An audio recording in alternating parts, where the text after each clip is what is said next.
Welcome to I dream. నా పేరు లుంబిని. నమ్మకం ఉన్న చోటే అద్భుతం జరుగుతుంది కదా.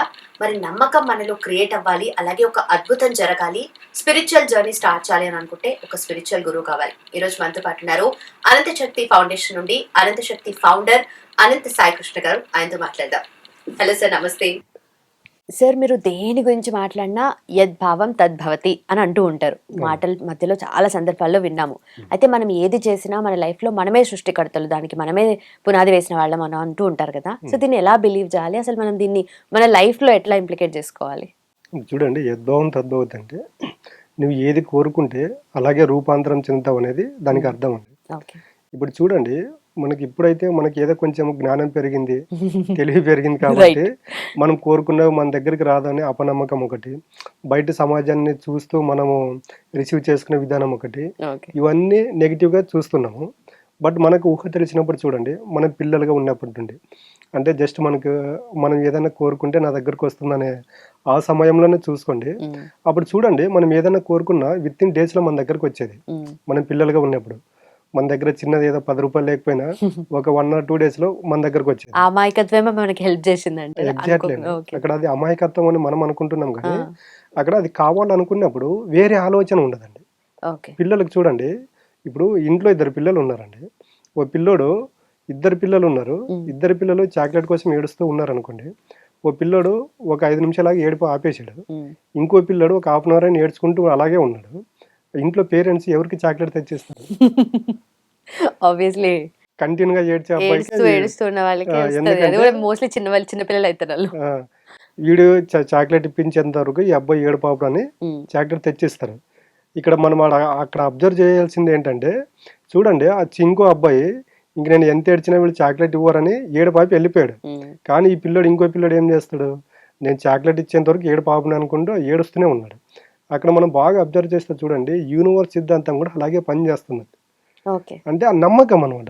నేను ఎంత ఏడిస్తే వీళ్ళు అంత చాక్లెట్ నాకు త్వరగా ఇస్తారని. మనం కూడా అలాగే ఉండాలండి. అంటే చిన్న పిల్లలు కాబట్టి వాళ్ళు ఏడుస్తూ అడిగారు. అంటే అక్కడ యూనివర్స్ను మనం ఏడుస్తున్నామా, బాధపడుతున్నామా, సంతోషంగా అడుగుతున్నామా అనేది యూనివర్స్ తీసుకోదు. నీ యొక్క ఎనర్జీ ఫ్రీక్వెన్సీ ఎంత బలంగా ఉందన్న దాన్ని తీసుకుంటుంది. అక్కడ చూడండి, అబ్బాయి నాకు చాక్లెట్ కావాలన్న దానిపైన అబ్బాయి యొక్క ఎనర్జీ ఫ్రీక్వెన్సీ బలంగా ఉంది కాబట్టి అబ్బాయికి చాక్లెట్ తెచ్చిచ్చారు, ఇంకో అబ్బాయికి తీసుకోలేదు. సేమ్ అలాగే ఇప్పుడు కూడా మనకి యద్భావం తద్భవతి. నువ్వు ఏది కోరుకుంటే అది నీ జీవితంలో మేనిఫెస్ట్ అవుతుంది. బట్ నువ్వేం చేస్తున్నావు అంటే కోరుకుంటున్నావు, నమ్మడం లేదు కాబట్టి పొందడం లేదు. ఇక్కడ మనము తెలుసుకోవాల్సింది ఏంటంటే, అడుగుతున్నావు కదా, దానిపైన స్టేబుల్గా ఉండండి. ఆ అడిగిన దానికి కొన్ని రోజులు సమయం ఇవ్వండి. ఆ సమయం ఇచ్చినప్పుడు ఏమవుతుందంటే యూనివర్స్ అనేది దానికోసం మనం అడిగిన దానికి క్రియేషన్ చేస్తూ ఉంటుంది. బట్ మనం ఏం చేస్తున్నామంటే మధ్యలోనే మిడిల్ డ్రాప్ అవుతున్నాం. ఆ మిడిల్ డ్రాప్ అవడం వల్ల మన లైఫ్లోకి ఏమవుతుందంటే అన్ని కష్టాలు వస్తున్నాయి. ఒకసారి స్టేబుల్గా నిలబడి దాని వైపు మనం జర్నీ చేస్తే అది 100% మన దగ్గరకు వస్తుంది. సో ఫస్ట్ డే మనం ఏదైనా కోరుకున్నాం అనుకోండి, ఒక పెద్ద ఆశ ఎవరికైనా వస్తుంది. అది చిన్నదో పెద్దదో ఏదో ఒకటి ఉంటది. ఫస్ట్ వచ్చినాగానే సెకండ్ ఐడియా మనకెందుకు వస్తుందిలే, అయినప్పుడు చూద్దాంలే, ఇలాంటి నెగటివ్ థింకింగ్ ఉంటది డెఫినెట్లీ. మీరు చెప్పేది అదే కదా. సో అదేనండి. ఇప్పుడు చూడండి, ఇప్పుడు ఎగ్జాక్ట్లీ కోరుకునేదేమో మీలో నుంచే నెగిటివ్ ఆలోచనలు వస్తున్నాయి. దానికి సృష్టి ఎక్కడ మొదలైంది? మనమే మన లోపలే. దానికి అంటే మనం ఏదైతే కోరుకున్నామో దానికి అడ్డుకట్టేస్తున్నాము. ఇప్పుడు చూడండి, మనం ఉన్నాము, జస్ట్ ఒక కేఫ్కి వెళ్ళాలి, ఒక కాఫీ తాగాలి, ఏదో డిన్నర్ చేయాలనుకుంటే జస్ట్ మన బడ్జెట్లో అయితే మన మైండ్ యాక్సెప్ట్ చేస్తుంది. ఎక్కువ బడ్జెట్ అయింది అనుకోండి, ఇప్పుడు మీరు ఇందాక చెప్పారు మన వల్ల ఎక్కడ అవుతుంది, మనకి ఎందుకు జరుగుతుంది, ఈ ఆలోచనలు ఎప్పుడైతే మన లోపల నుండి వస్తాయో, అదే చెప్పే కదా, యూనివర్స్ అనేది మన బాడీని తీసుకోదండి, మన యొక్క ఆలోచనల ఎనర్జీ ఫ్రీక్వెన్సీని తీసుకుంటుంది. కాబట్టి నా వల్ల కాదు, నేను చేయట్లేదు, నా దగ్గరికి రావట్లేదు అంటే యద్భావం తద్భవతి. నీ ఆలోచనలు ఎనర్జీ ఫ్రీక్వెన్సీ మొత్తం దానికే వస్తున్నావు కాబట్టి నేను నీకు అదే తెచ్చిస్తాను, వేరేది తెచ్చివ్వని యూనివర్స్ అనేది పనిచేస్తుంది. ఇందుకు కదా మీరు ఎప్పుడు యద్భావం తద్భవతి అనేది. అంతేనండి. మనం ఏదైతే కోరుకుంటున్నామో దానికి అర్థమే యద్భావం తద్భవతి. ఓకే, బట్ చాలా డీప్ ఉంది. అండ్ ఆల్సో మీరు కూడా చాలా ఆన్లైన్ అండ్ ఆఫ్లైన్ క్లాసెస్ చెప్తూ ఉంటారు దీనికి సంబంధించి. సో పంచభూతాల దీక్ష ఉంది, అలాగే అనంత ఆనంద క్రియ, ఇవన్నీ కూడా ఉన్నాయి కదా సార్. సో దేనికి ఇది హెల్ప్ అవుతుంది అంటారు ఇప్పుడు? అదేనండి, ఇది ఎలాగుంటుందంటే మూడింటికి హెల్ప్ అవుతుందండి. అంటే మనిషి ఆలోచనలు యద్భావం తద్భవతి అనేది డబ్బు దగ్గర పనిచేస్తుంది, అనారోగ్యం విషయంలో పనిచేస్తుంది, రిలేషన్ విషయంలో కూడా పనిచేస్తుంది.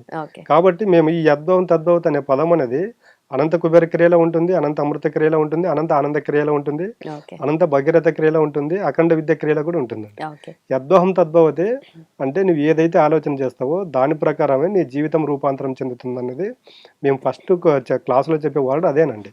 Okay okay. సో ఎన్ని డేస్ పాటు ఉంటుంది సార్ ఈ క్లాసెస్? మనకు ఆన్లైన్ వచ్చేసి ఎవ్రీ సండే మార్నింగ్ కానీ ఈవినింగ్ కానీ ఉంటుందండి. ఆఫ్లైన్ క్లాస్ వచ్చేసి మంత్లీ వన్స్ వచ్చి ఫుల్ డే క్లాస్ ఉంటుందండి. Okay okay. సో కరెంట్ ఒక్కొక్కరు ఒక్కొక్క స్టేట్ ఆఫ్ మైండ్ లో ఉంటారు. ఒక ఏజ్ లో ఉన్న వాళ్ళు వాళ్ళ ఆలోచన తీరే వేరేలా ఉంటుంది. అవును. సో ఏ ఏజ్ లో ఉన్న వాళ్ళు వస్తే వాళ్ళకి ఎక్కువ హెల్ప్ అవుతుంది అంటారు మీరు? అంటే డబ్బు గురించి ఎవరికైతే నీడ్ ఉంటుందో వాళ్ళకి తెలిసిపోతుంది కదండి. అప్పుడు డబ్బు గురించి ఆలోచన చేస్తున్నారంటే వాళ్ళకి డబ్బు నీడ్ ఉందని, అంటే ఫైనాన్షియల్ ప్రాబ్లం ఉందని వాళ్ళకి ఎప్పుడైతే అర్థమవుతుందో ఇలాంటి వాళ్ళకందరికీ అనంత కుబేర క్రియ ఉంటుందండి. తర్వాత కొంతమంది హెల్త్ ప్రాబ్లమ్స్ ఉంటాయి, వాళ్ళకి ఎన్ని చోట్ల వెళ్ళినా రిపోర్ట్లు అన్నీ నార్మల్ వస్తుంటాయి, బట్ హెల్త్ మాత్రం ప్రాబ్లం ఉంటుంది. అంటే వీళ్ళు ఏం చేస్తే గత జన్మలు కావచ్చు, లేకపోతే కొన్ని సంవత్సరాల క్రితంగా మనం తెలియకోకుండా ఎవరి పట్లైనా ఈ కోపం, ఈర్ష్య, ద్వేష, పగ, ప్రతీకారాలతో మనం ఎవరికైనా హాని చేసింటే వాటి యొక్క ఇంపాక్ట్ మన హెల్త్ పైన ఎలా చూపిస్తుంది అనేది వీటికి అన్నిటికి వచ్చేసి అనంత అమృత క్రియ క్లాస్ అనేది ఉంటుందండి. ఓకే తర్వాత అనంత ఆనంద క్రియ అనేది వచ్చేసి మనకు రిలేషన్ బాండింగ్ అనేది బాగుండదు. అంటే కొన్ని రోజుల కిందటి వరకు రిలేషన్ బాగుంది, బట్ ఇప్పుడు ఎందుకు బాగుండట్లేదు అంటే ఈ రిలేషన్ బాండింగ్లో ఈ మధ్యన మనం చేస్తున్న తప్పులేంటి, ఓకే అంటే అప్పుడు ఉన్నటువంటి ప్రేమ ఇప్పుడు ఎందుకు లేదు, అంటే మనం గతంలో ఏ యొక్క మైండ్ సెట్తో ఉంటే మన యొక్క బాండింగ్ బాగుంది, ఇప్పుడు ఏ మైండ్ సెట్తో ఉండడం వల్ల మన యొక్క బాండింగ్ బాగలేదు అనేది వాళ్ళకి మొత్తం అక్కడ క్లియర్గా చెప్పడం జరుగుతుంది. ఓకే ఓకే అది చెప్పినప్పుడు ఏమవుతుందంటే వీళ్ళంటే అనంత అమృత క్రియ, అనంత ఆనంద క్రియలో శ్వేత ధ్యాన క్రియ అనేది ఉంటుందండి. ఈ శ్వేత ధ్యాన క్రియ ద్వారా వాళ్ళు చేసిన తప్పులు ఏవైతే ఉన్నాయో ఆ 1 అవర్ మెడిటేషన్లో హీలింగ్ ప్రాసెస్ అనేది ఉంటుందండి. వాళ్ళకి వాళ్ళు రియలైజ్ అయ్యి తర్వాత చేయాల్సిన తప్పులు చేయరు అనమాట. Okay right sir, thank you so much. Thank you అండి. And for more videos, Please subscribe to iDream. Please subscribe to iDream. Please subscribe iDream. And please subscribe to iDream. For more videos, subscribe to iDream. please like, share, and subscribe to the channel. Congratulations, iDream. Subscribe to iDream. Subscribe to iDream. So subscribe to iDream Media. iDream की iDream team अंदर की huge congratulations. Please subscribe iDream Media. Please subscribe to iDream.